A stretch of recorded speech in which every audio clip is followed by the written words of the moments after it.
Dallas, Texas, the fourth largest metro area in the U.S. The Dallas skyline embodies a history of architecturally significant buildings and is rapidly changing every year as the region grows. Dallas ISD CityLab High School is embedded in the heart of this dynamic city. Students choose from 3 pathways that give them real-world experience and an authentic workspace to supplement their academics: urban planning, architecture, and environmental science. Dallas has a plethora of architecture firms, many outlets for urban planning and design, and is a leader in sustainability and environmental management. Since opening its doors in 2017, CityLab has cultivated over 60 community partners who enhance curricula, work with its students as guest speakers, mentors, and collaborators on student projects. One of the main goals of CityLab is for students to gain hands-on experience and build a network of professional associates while in high school through a variety of opportunities. Through the Triad Mentorship Program, CityLab students are paired with a working professional and a university student who is in the student's area of interest. They meet several times a year to encourage and assist the student in their studies and exploration of the field. Since CityLab is located in downtown Dallas, students have easy access to a variety of workplaces through the shadowing program. Students are given access to architecture, urban planning, or environmental science firms and learn about these fields from within working environments.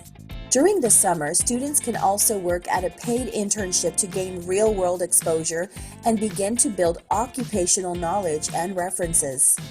CityLab has its own nonprofit foundation board that assists in getting students internships, shadowing, and mentors. The board offers training to the partners to ensure that students benefit from the time spent at the workplace. CityLab High School Foundation is invested in its students because when students are given the opportunity to make professional connections, gain real-world experience, and jumpstart their careers or collegiate studies, they grow into equipped, well-rounded future leaders.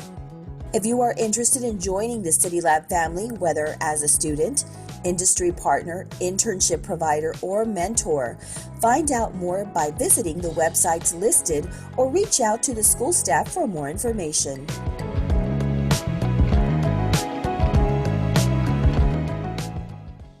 Good evening, everyone. I'm Jared Davis, and I'd like to personally welcome you to our 5th annual CityLab Summit. Today is Thursday, November 18th, and we're so delighted that you could join us. And I serve as the board president of CityLab High School Foundation Board, and we are extremely excited to have you join in with us tonight for an exciting event.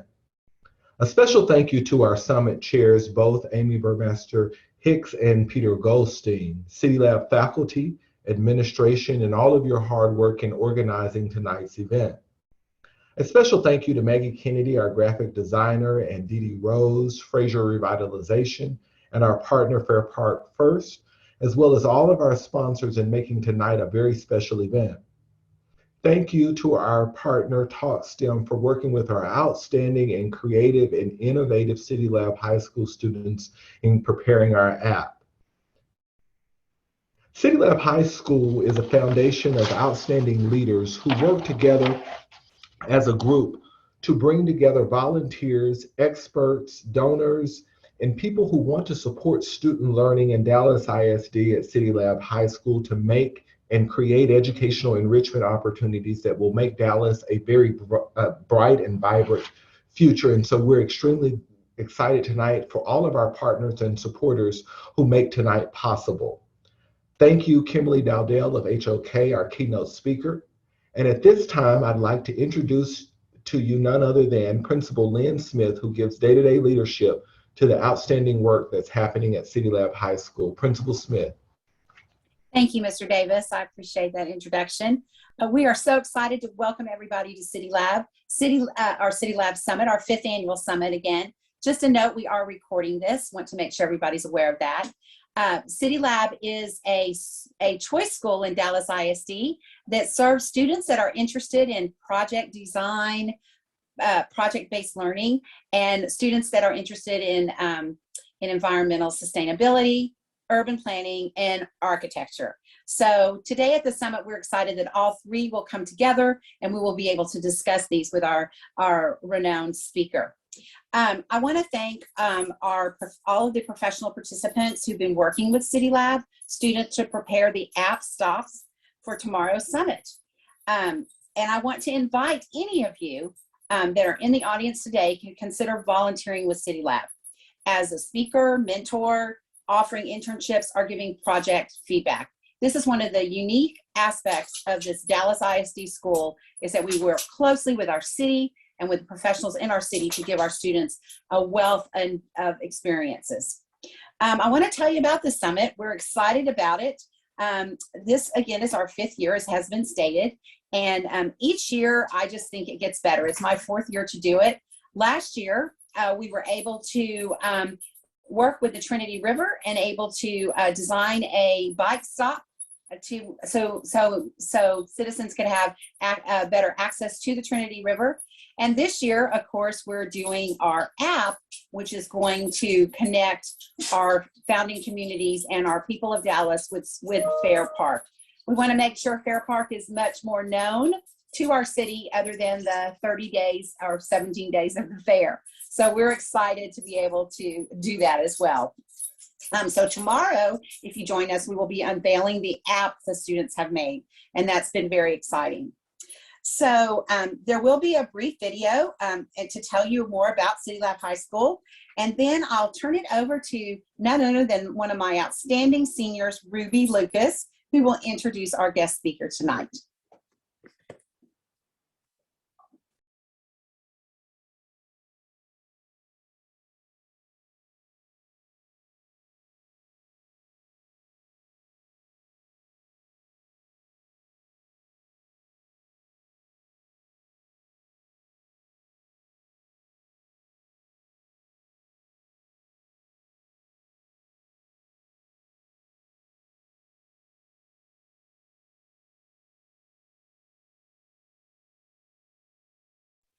Okay, I do apologize. We are having some technical difficulties. Oh, we're going to try it again. Let's see if we got it.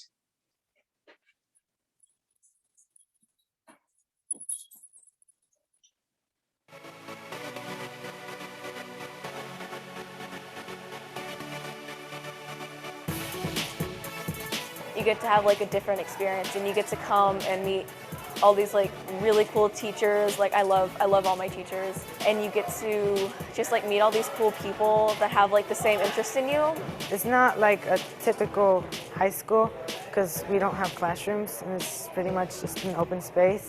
All the buildings you see around Dallas and downtown is like, I wonder who built that. I wonder how long did it take. I wonder what they used. It's like you don't think about that until you come to this school.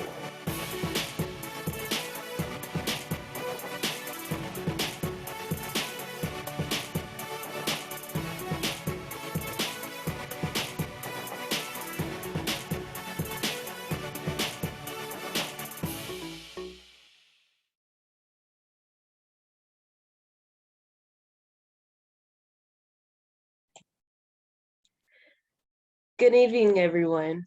My name is Ruby Lucas, and I am a senior at CityLab High School in the architecture pathway. I would like to welcome you to the 2021 CityLab Summit, where students and professionals explore and discuss real-world issues that impact our environment.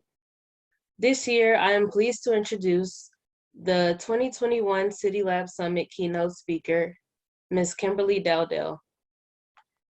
Ms. Dowdell says that her overarching professional mission is to improve people's lives through design. This idea resonated in a way that has motivated me to continue my studies of architecture, and it is empowering to be able to meet, see, and know someone like Ms. Dowdell, who is paving the road for students like me to follow in their footsteps. Ms. Dowdell attended Cornell University, where she earned a bachelor's degree in architecture, and then she received a master's degree in public administration from Harvard. Ms. Dowdell is actively serving the community in a number of roles, including a program she co-founded called Social Economic Environmental Design, also known as SEED. Ms. Dowdell is the marketing principal of the Chicago office of HOK and a Chicago founding member of CHIEF, which is a private network built to drive more women into positions of power and keep them there. She is the former president of NOMA, the National Organization of Minority Architects, and she is an inaugural Sheila C. Johnson Leadership Fellow and a former faculty member at the University of Michigan Taubman College of Architecture and Urban Planning. Ms. Dowdell has received a numerous amount of awards, including the AIA Young Architects Award, and she was recognized for her activism efforts by Architectural Records 2021 Women in Architecture Award Program. And she is a 40 under 40 honoree. Other honorees are President Barack Obama and Oprah Winfrey.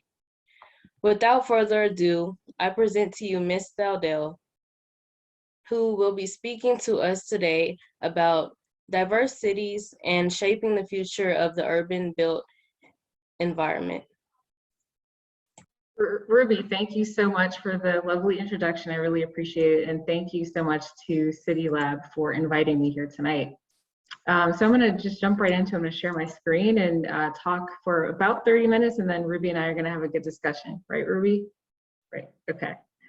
So let me share. Okay. Can you see that in full screen mode? Yes. Okay, great.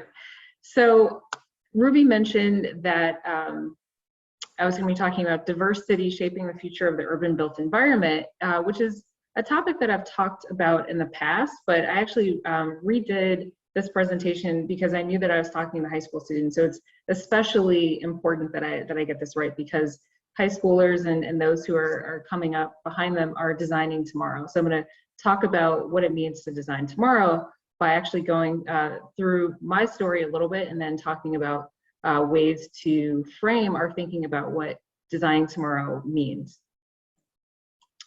So I'll start with my journey. I grew up in Detroit, Michigan, and I'll talk a little bit about that more in a moment. And as was mentioned, I got my Bachelor of Architecture at Cornell and actually joined NOMA as a student in 2004. I actually joined the student design competition, which is still a very popular feature of the annual NOMA conference. I worked in DC for a couple of summers, including one summer with General Services Administration, which is the federal government. And while I was in that internship, I actually generated the idea for SEED, which now stands for Social Economic Environmental Design. And we've been developing that concept, from those early days, to 16 years later, still active with a mission to advance the right of every person to live in a socially, economically, and environmentally healthy community.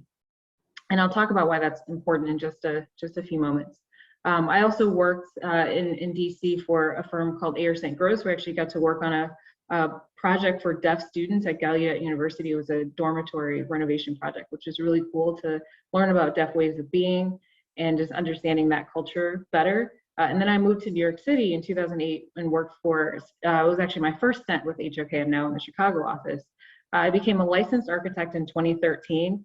And the reason why it says number 295 is because I was the 295th living Black female licensed architect in the US at that time. We're now, a bit over 500, but at that point, that's where I was. But it's still a very low number compared to the larger number, which is 122,000.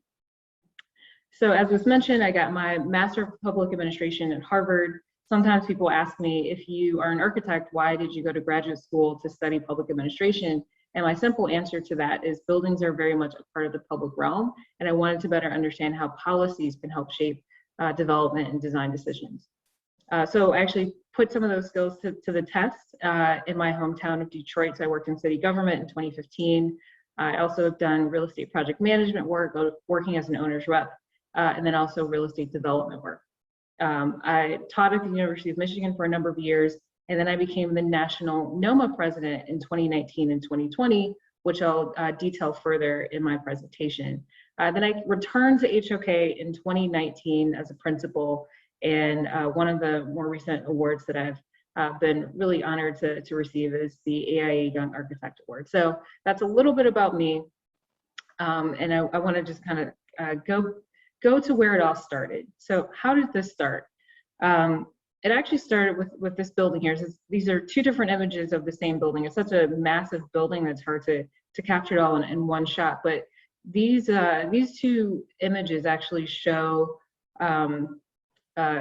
the early photos of the Hudson's department store, which is it was a building in downtown Detroit. It was actually they started building it in 1911, and because it was so massive and there were so many different things that happened, they actually finished the construction in 1946. So very substantial building in downtown Detroit. It was actually the second largest department store in the world for a number of years.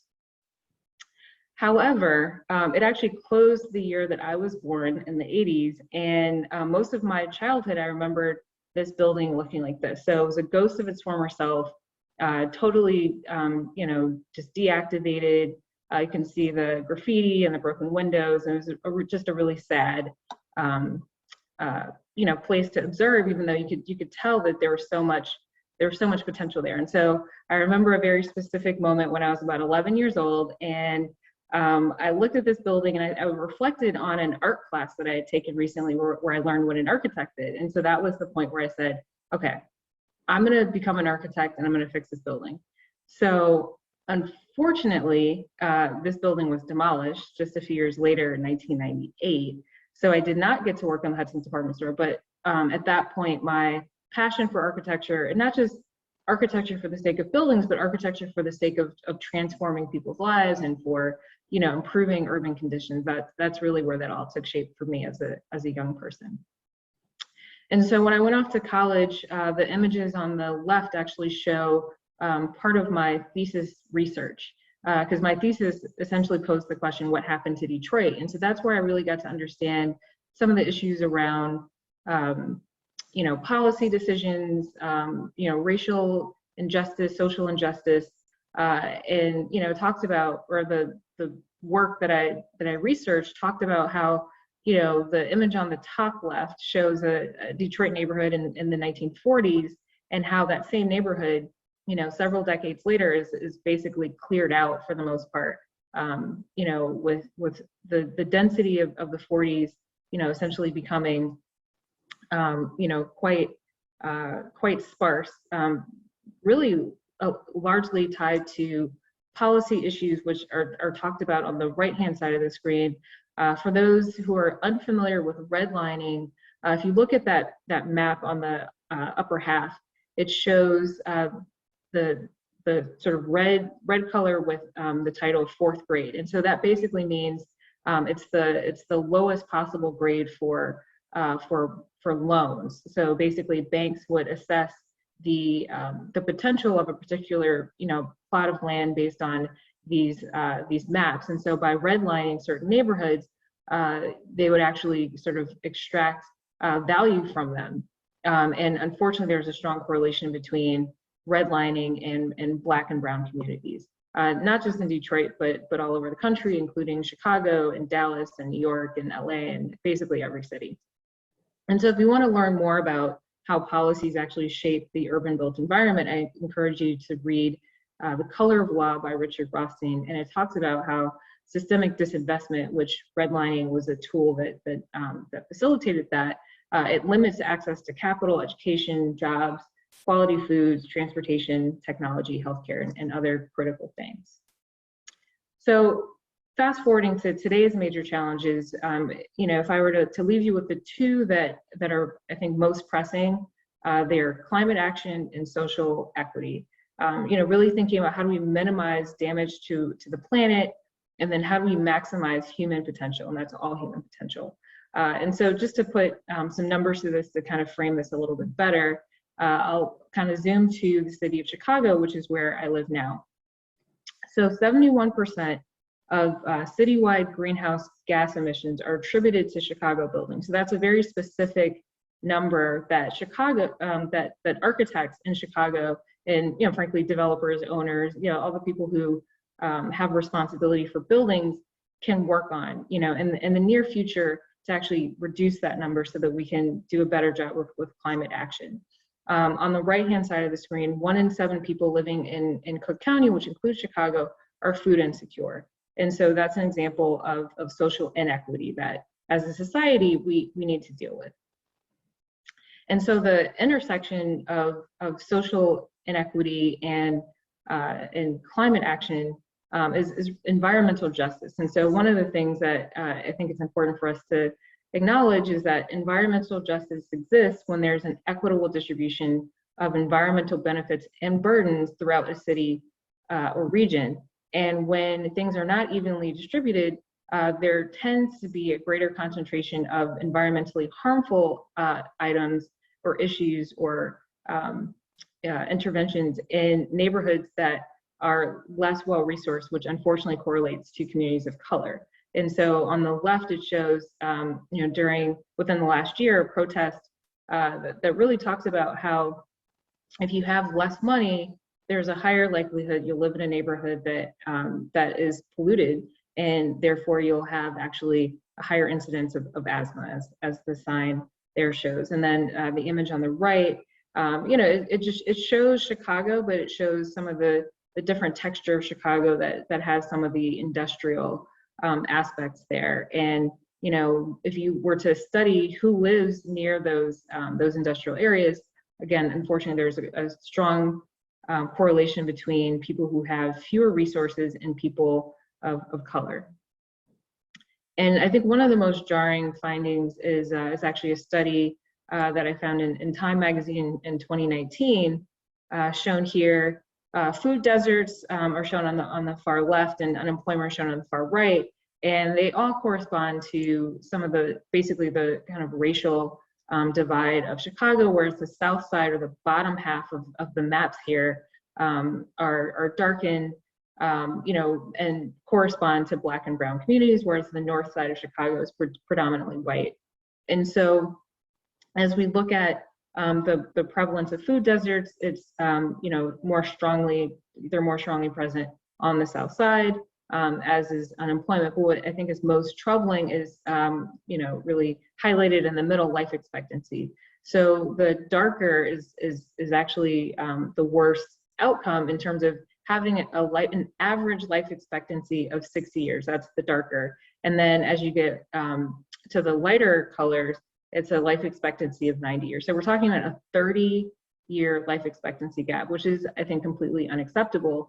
And I think, we as architects and citizens and students and teachers and, whatever perspective you're bringing, we should all figure out how to create a situation where everyone or more people have access to 90 years of life versus 60. And so one of the things that Chicago is working on now, so this image shows Chicago's mayor, Lori Lightfoot, and in the background, an architect and planner, and actually a mentor of mine who was also a co-founder of SEED 16 years ago, is Maurice Cox. He's the one seated with the red sketchbook. And he's the planning commissioner for the city of Chicago, and he's working very closely with the mayor and others to implement a really important program called Invest Southwest. So what is Invest Southwest? It's actually looking at the map that we saw earlier and figuring out ways to reinvest or to invest new dollars into those neighborhoods so that we can start to really address some of those disparities that I discussed. And so how did we get here? This map shows, or the series of maps shows the average individual income of different parts of the Chicago landscape from 1970 to 2017.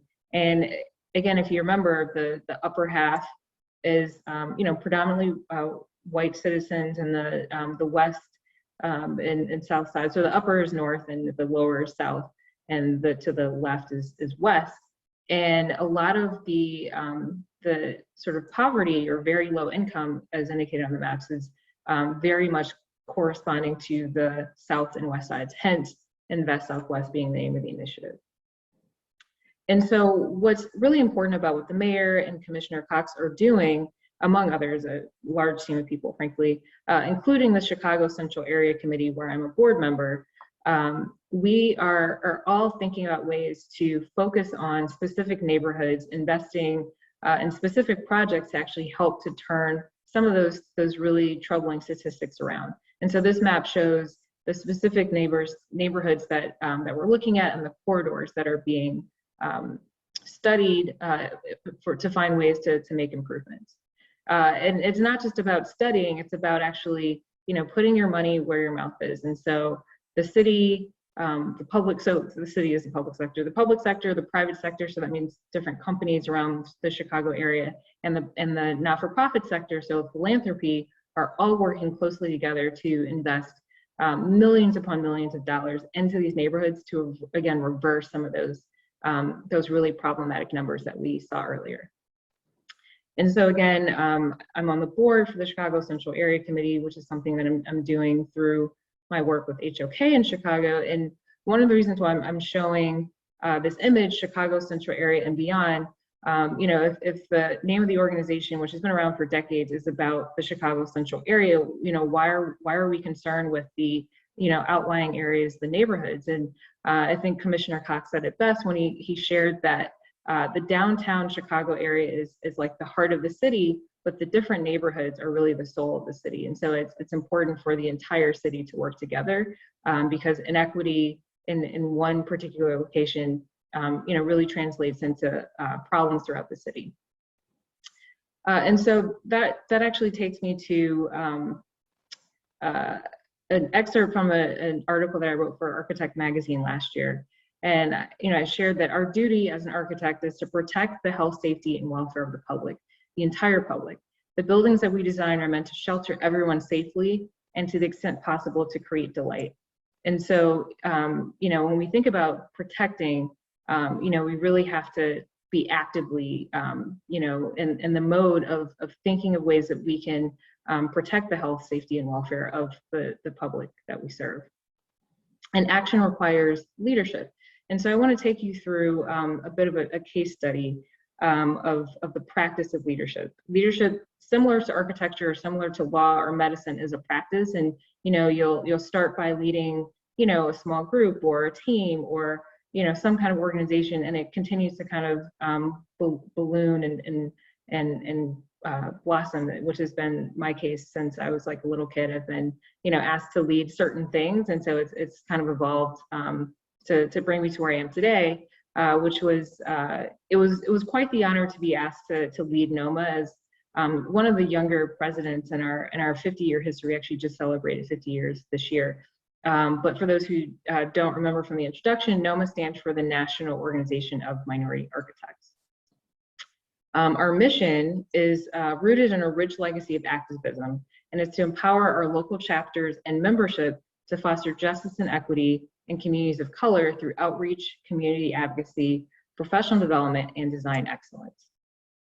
So some of the existing disparities that exist within the profession of architecture are listed here, and I won't go through all the numbers, but the one that I want to focus on is the African American number, primarily because NOMA was actually founded by African American architects, again, 50 years ago, and these numbers haven't changed for the African American population. Maybe the actual numbers have changed, but the percentage has not changed. So, we currently have 2,434 African American architects who are licensed in the US. So that's the largest number we've ever had, but it's always been, it's never been higher than 2% since we've been counting for about 50 years. So one of the things that we're looking to do is to actually be intentional about changing that.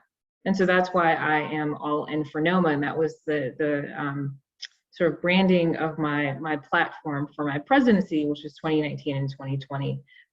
Basically, it's an acronym for Access, Leadership, and Legacy. How do we create more access to the profession for all people? How do we facilitate leadership within architecture? And how do we help our members and architects in general to create a stronger legacy to solve some of the problems that I talked about earlier in my presentation? So just as a quick overview, what is access programming? mean. It means things like our NOMA Project Pipeline Summer Camp for high school and middle school students. It's our student design competition, which is how I got involved with NOMA in the first place many years ago, and our brand new NOMA Foundation Fellowship Program geared toward helping recent graduates to connect with career opportunity. Leadership programming, fostering leadership opportunities from the local chapter level to the national leadership level, which was how I got involved initially, and our annual NOMA conference, which we just had one celebrating our 50-year anniversary. And legacy programming, looking at design awards. They were actually recently renamed in honor of a longtime member and a prolific architect, Phil Freeline, as well as scholarship funds and fellowships that are paying homage to our members who we no longer have with us. And so one of the specific things that we sought to do during my presidency, which continues on with our current president, Jason Pugh, is to really advance the 2030 diversity challenge. So the American Institute of Architects, or AIA, has a group called the Large Firm Roundtable, which consists of the 60 largest architecture firms in North America. And so these are the most influential people in architecture, and they also acknowledge that diversity in architecture is really important. So they've joined forces with NOMA to create a goal to double the number of licensed Black architects in the US. So to go from that 2% that we talked about earlier to 4%. And so part of how we're aiming to do that is to target a specific number to go to 5,000 licensed Black architects in the next now 9 years. So in order for us to get there, unfortunately, because it takes at least 8 years to become an architect, anyone who's in elementary school right now couldn't actually contribute to that number, nor can someone in middle school. But those of you in high school, you can still help us. So try to work quickly to get licensed. And even if you're not a Black architect, we certainly advocate for all architects of any background, gender, et cetera, to get licensed. But the specific goal is geared toward Black architecture students and those in the pipeline to the profession. So those who are in architecture school now would also count toward the goal, as those who are on the path to licensure who maybe graduated but haven't completed their exams. And so this is sort of a visual of our pipeline into the profession as a licensed architect. There's our project pipeline for middle school students, and we also have a summer design build program for high school students. And then there are feeder programs depending on the chapter that you are involved with around the country. There's NOMAS, which is the National Organization of Minority Architecture Students. There's NOMA, the professional organization, and then kind of the end of the path is licensure, but it's really just the beginning. That's when you can really start to do exciting things with your career to, again, help solve some of the problems that I outlined earlier. So as a leader, I'm sometimes asked, what am I most proud of? And so these are some of the highlights. Really being intentional about membership growth.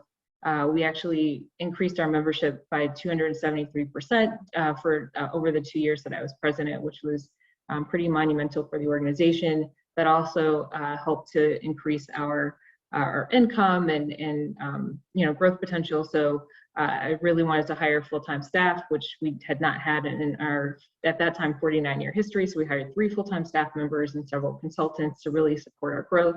And then heightening our organizational profile was important to me. So working with media to really get the word out. And I think that, contributed to our financial and membership growth. And then most important is supporting the future by investing in programs like Project Pipeline, our Foundation Fellowship Program, and other things that, really look at supporting you all as high school students as you consider the profession of architecture. And one of the other things I'm really proud of is the brave statement that NOMA put out on May 31st, 2020, shortly after the murder of George Floyd. It's sort of our call to action to our profession, to anyone who was looking to figure out what to do in that very frustrating and sad time. And so the acronym for BRAVE stands for Banish Racism, Reach Out to Those Who Are Grieving, Advocate for the Disinherited, Vote in Every American Election, and Engage each human you meet as you'd want to be engaged. And so that has been a pretty popular item for people to reference, and we have like shirts and sweatshirts and things that help remind us of our call to be brave. And so one of the big takeaways is that leadership requires intentionality. And so I talked about the specific goals that I set early in my presidency, and I was really pleased to be able to exceed some of those goals. And so anytime you want to do anything, whether it's become an architect or make a team or get into a certain college or grad school, you have to be really intentional. And so I wanted to make sure to highlight that in this talk. And then, the message to you as the students, you are the future. And so my question to you is, what are your intentions? Do you intend to help us, deal with climate action? Do you intend to help us deal with social equity? And how will you do that? Frankly, are you prepared to design tomorrow? And so I'm going to talk a little bit about what that means, and then we'll start Q&A with Ruby in just a few. And so one of the key tools that I think will help you to prepare for designing tomorrow is really embracing diversity and inclusion. And I feel like your generation is probably in a good place there, but I want to ensure that you understand just exactly why it's so important. First of all, in order to achieve any great accomplishment, generally it's achieved by a team. So teams do make an important difference. And frankly, diverse teams are stronger than homogeneous teams. So studies show that diverse teams are actually perform better on logical and creative tasks, and certainly urban planning and architecture are very logical and creative tasks that really influence how we all live, work, and play. And then finally, inclusion matters. Without an environment where all team members can contribute their best, diversity actually won't matter. And so it's important to really think about everything together. And there's a quote by a woman named Tanya Allen that I really enjoy sharing with people. Diversity is about counting the people, but inclusion is about making the people count. So, anytime you're in a group and you notice that there's a group of people that might be missing or perspective is missing, it's important that you speak up, but not just about having folks who maybe don't look like you or have your perspective around the table, but also make sure that they have some level of agency and can actually speak up and be heard in the rooms where you're making decisions. And so to learn more about the importance of diversity and the power of diversity, there's a really great book by Scott Page called The Difference, and it talks about all of those different things. And another thing to note is that in our country, in the US, diversity is absolutely happening.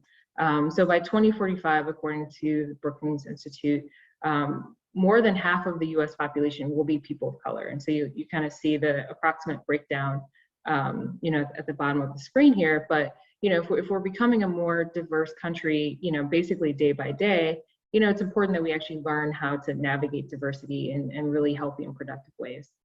The other thing that's happening is density. So this map shows the whole world and how cities are actually going to become more populated over time. And a stat that I know off the top of my head is that there are 300 million people living in US cities right now, including Dallas. But by 2050, we'll have 400 million people living in US cities. And so as we think about our cities becoming more dense and more diverse, how do we as planners and architects and all types of different professionals dealing with the built environment, otherwise, how do we create environments that are peaceful, harmonious, healthy? And so I think about, so actually this is a shot in New York City across I actually used to work in a building across the street from Bryant Park, which is right in the middle of the image. And, New York is a very dense place, and imagine, Dallas and other cities becoming more dense over time. Maybe not this dense, but certainly just, sort of put your imagination cap on and think about, what it means to have more buildings, more people, more difference around you, and how you can actually create better spaces that facilitate that more comfortably. So my mission is to improve the quality of people's lives by design, as I mentioned. And so a few questions, that I would pose to students is the following, or includes the following. What is your mission statement? If you don't have one, I encourage you to kind of think about what that could be. And if you need help with framing that, one way to support you is to pose the question to yourself: what problems do you wish to solve with your future career? And the last question is who's going to help you?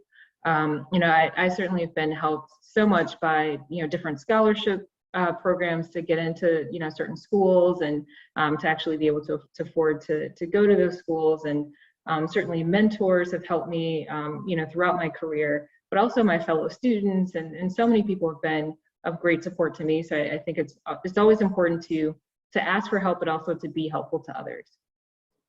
And so when I was actually preparing my slides for today, I was thinking about what I would tell my high school self. And so I actually randomly found in the archives here a photo of me in high school, which I don't think many people have seen, but I'm being vulnerable here. So here's me as a young person. So this is what I would say to myself at this age, which is basically me saying this to you. 10 things. 1, identify the problems you wish to solve, as I mentioned. Be intentional about how you will solve them. So again, being very specific about the goals that you're setting. Have courage, be brave. Like, nothing is really given to you. You have to be very, intentional in asking for what you need, and having the courage to do that is important. And actually that ties into number 4, which is ask for help when you need it. Number 5, find mentors to guide you, but then also be a mentor to others is kind of a two-way street. Always work hard, stay grounded. I'm a person of faith, so that's been very helpful for me, particularly in challenging times. Number 9, dream big dreams. I think that if you are timid in your ambitions for your career, I think you might hold yourself back. So definitely be as ambitious and curious as possible. And since we've got Thanksgiving next week, and even if it wasn't Thanksgiving next week, I would say remain grateful, because I think that's important to staying grounded and remaining, focused on what you've gotten thus far, and what you can give back to others. And so gratitude is really important. So my challenge to you is, an encouragement is really for you to be focused on designing tomorrow, but not just any tomorrow, a better tomorrow. So thank you, and I will turn it over to Ruby to ask me some questions. Ms. Delda, I want to thank you for being here today and sharing this excellent presentation with us. To start off our Q&A, we have a question from CityLab student Dylan. This question is, you have accomplished a lot and are so successful at a young age. What advice do you have for high school students to help lead us on the path to success? Well, that's a good question. I would probably refer back to my 10 items, but I guess if I were to drill a little bit deeper, I would just say, always be authentic, always be yourself. That's really important in whatever space that you enter, and to try to leave places better than they were when you arrived. And so I think that's probably part of the key to my success. I would always ask questions. Like when I came up with the idea for Seed as a college student, the question was, why was the federal government, well, I mean, I knew that the federal government was focused on all federal buildings at that time achieving some level of LEED certification. That's the green building certification, leadership in environment and energy and environmental design. And so my question to my then boss and still current mentor, Steve Lewis, was, well, Steve, why aren't we dealing with social issues? We should have something like LEED for social issues and call it Seed, and have some kind of certification so that we can actually make sure that the buildings that the federal government is developing or redeveloping actually has a positive social impact. And so that's literally how that started. And if I had not been curious, and if I had not been courageous enough to kind of ask that question and do the research and the work to figure out next steps, I don't think that my career would have been, quite as robust as it has been in a relatively short period of time. So that's one example, but be authentic, ask questions, be of service. Okay, thank you. I remember within your presentation, you talked about redlining. So another question that I actually had, and another student, Bella Oliver, was, what are some of the challenges being a Black female architect? Yeah, I mean, actually, I have this quote that I like to share. Actually, it's my quote. Since I'm from Detroit, I like to use analogies that deal with automobiles. So I like to say, turn your roadblocks into ramps. And what I mean by that is, certainly being a woman in the U.S. is, to some extent, can be seen as a disadvantage, and certainly being a Black woman, has this disadvantage of being a Black person or a person of color in general, just given the historical context of the U.S. And I think that things have certainly improved, certainly since my parents and grandparents' generations and before. But some people might see that as a real challenge. And I think that being a Black woman in America today, while it certainly has its challenges, there are a ton of opportunities as well. And so, how do you take that? I think in general, anytime you have a challenge, you can see it as an opportunity. And so I encourage anyone, regardless of your gender or ethnicity or orientation or anything of that nature, just, if you feel like you're coming up, against certain roadblocks because of that, I think it's important to find community. And one of the things that has been so critical to my career and to just my, personal and professional growth has been the community that I found in NOMA.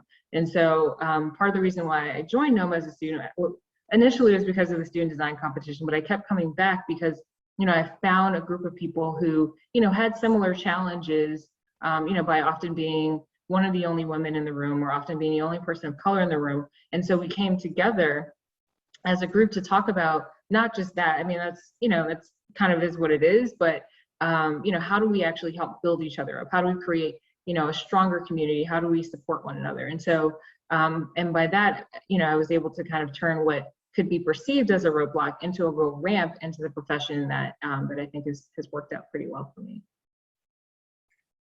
Okay.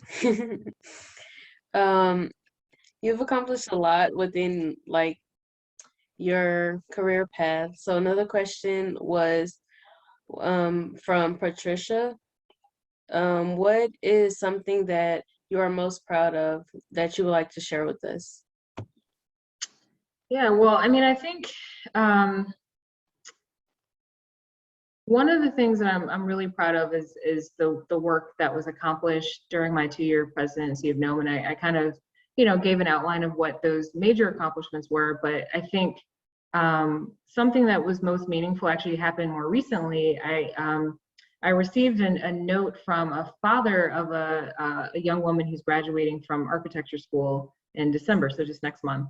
And he said that his daughter was a big fan of mine. And I was like, oh, I have fans, this is so cool. But the more important part of the story here is that he thought it would be really meaningful if he sent me a book that he bought his daughter. I think it was the Architect's Handbook of Professional Practice or something like that. And he wanted me to sign it and to write like a personalized note to his daughter, and then I would mail it back, and that would be her gift. And that was really meaningful to me to have this young woman out there who is seeing me as a role model. And I don't know how much she read about me on the internet or if we've interacted in the past, but it's really special to know that the work that you're doing is being observed and people are kind of being spurred forward by the inspiration that you might have. And so I think my presidency of NOMA and the leadership that I was able to offer not only helped NOMA, I think it also helped kind of raise the profile of the profession to some extent. And I think it also inspired young people to stay on the path that they were considering not continuing. And so any role that I may have played in that, I'm really proud of that. And so I'm looking forward to signing that book for that young woman and hopefully that helping to continue on her inspiration on the path toward architecture. That's really inspiring. I'm actually really inspired by you as well, because I want to go into architecture as a career path. So yeah. If you would like for me to sign a book, I will happily do that. Okay, here's another question. What is the most important area you think we need to improve in our cities?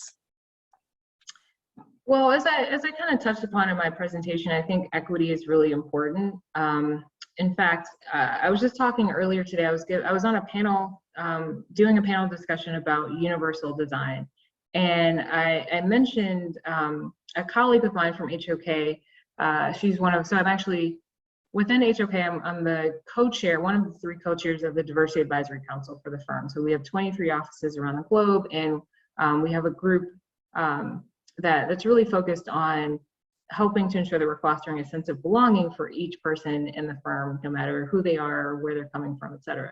And so the Diversity Advisory Council, or DAC, we actually gave a presentation to NOMA a couple weeks ago. And my colleague, Shiva Mendez, talked about the golden rule that I think most people know, but if you don't, I'll repeat it.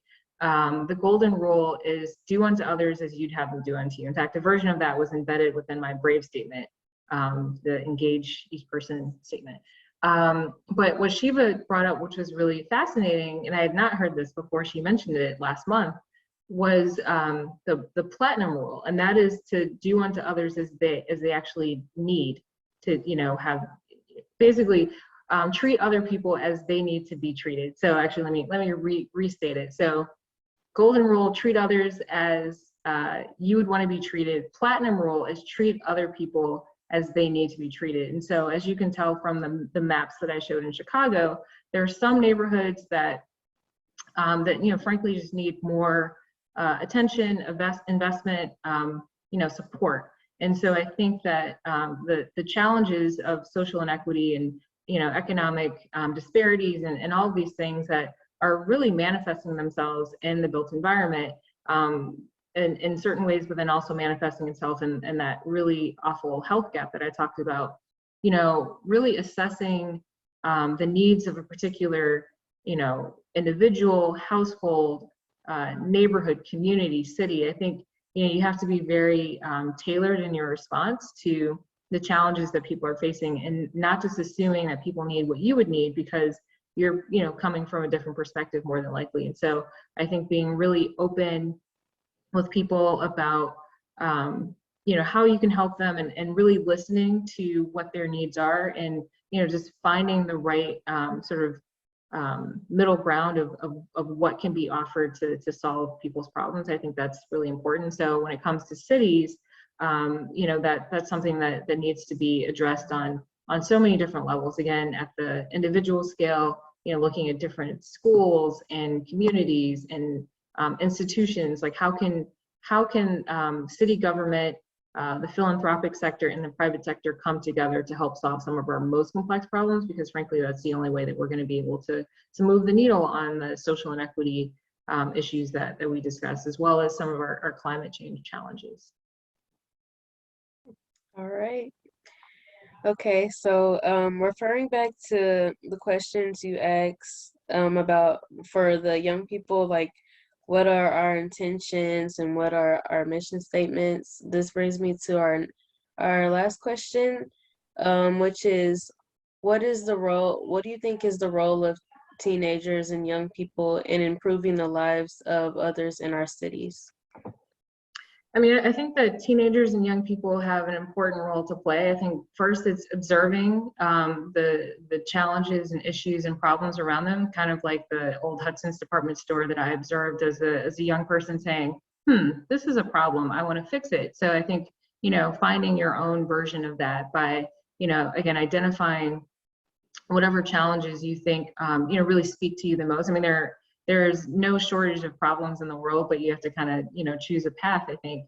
And so, mine clearly has been architecture. And so what I would, say to young people is, figure out your path and ask lots of questions.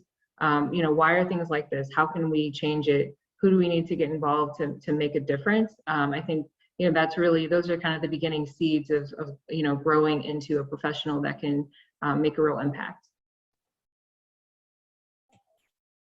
So actually, Ruby, may I ask you a question? I know we've got just a couple minutes left here. So given, all that I've shared, have you given some thought to your mission statement? Like, what kind of problems would you like to solve in Dallas or beyond? I never really thought about that. But I know one thing that I want to see change within our cities is um, probably I would say the amount of like poverty within our cities. I mean, I know that doesn't like necessarily relate to like buildings, but It can though. um, In fact, I think it does. So, yep. so I think that's one of the things that I do want to see change. So yeah. Okay. Well, that's great. And then tell me a little bit more about CityLab. Again, I know we have just like another minute, but what's been, because you're a senior, right? Like, what's been your biggest takeaway from your CityLab experience? I think my biggest takeaway is I would say the projects. Like the school is really like a, a project-based learning school, and so like the hands-on part about our school is just like a huge deal for me and a huge deal for other people because I never really like got that experience from other schools, and coming to CityLab, that gave me the opportunity to actually find the path that I wanted to go through, which is architecture. So yeah. Cool. Well, Ruby, thank you so much for being such a great discussion moderator and you know, hanging out with me this evening. And also CityLab, thank you for inviting me, and the CityLab Foundation. It's been a delight to share part of my story with you all. Thank you for being here.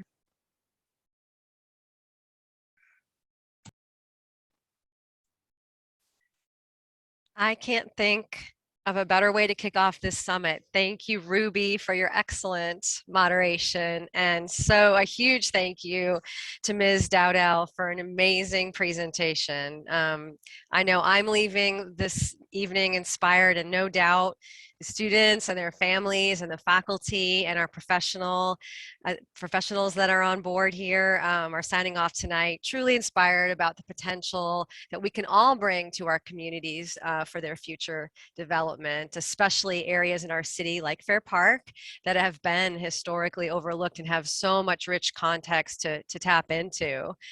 This summit has taken over a year of planning, and its success is due to many people, not in the least our sponsors, our partners, and our volunteers. So huge thank you to everyone. Their dedicated support of CityLab and its mission of shaping the next generation of citizens, design professionals, and civic leaders is another huge element of inspiration here tonight.